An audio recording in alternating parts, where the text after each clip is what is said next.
ও দাদা 2-4 দিন কিছু খাইনি, কিছু টাকা আছে নাকি দাও। কোরবানি খাচ্ছে শালা। একটা কথা বলবো ভাই, হ্যাঁ তোমার বল। বউটা খুব দেখতে সুন্দর, পৃথিবীর শ্রেষ্ঠ বলতে গেলেই চলে, খুব দেখতে সুন্দর। কই গো 100 টাকা আছে নাকি দাও না গো, 100 টাকা দাও না, আমার প্রশংসা করলো, 100 টাকা দাও না, দাও লাও লাও লাও। আর একটা কথা বলি ভাই, হ্যাঁ বল। তোমার বউয়ের চোখগুলো সত্যি দারুণ, অসাধারণ। কই গো আর 200 টাকা আছে নাকি দাও না, প্লিজ দাও না, দাও দাও।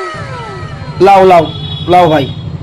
দাদা আবার একটা কথা বলি, আবার কি হলো বল বল। তোমার বউয়ের মতন ভাগ্যবতী মহিলা কেউ নাই গো।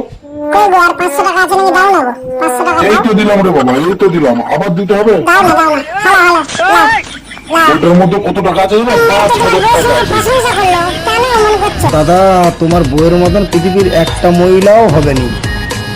কই গো তো জামা নাই, তোমার জামাটা খুলে দাও না, ও বেচারি পড়তে পারে, তোমার জামাটা খুলো খুলো। আমি কি পরবো? আমি কি খালি গায়ে বাড়ি যাবো নাকি? আরে বাবা আমি তোমাকে নতুন কিনে দেবো, তুমি এখন খুলে দাও তো, খুলে দাও। তোমার বউয়ের মতন গুণধর বই এই আমি প্রথম দেখলাম। বাবা আমাকে থলে বাটি ঘুটি ধরে দিয়ে চলে গেল রে বাবা। আমি বলতে পারবো না, এত প্রশংসা করলো, আমার মাথায় বুঝত ফেলে দিল। টাটা।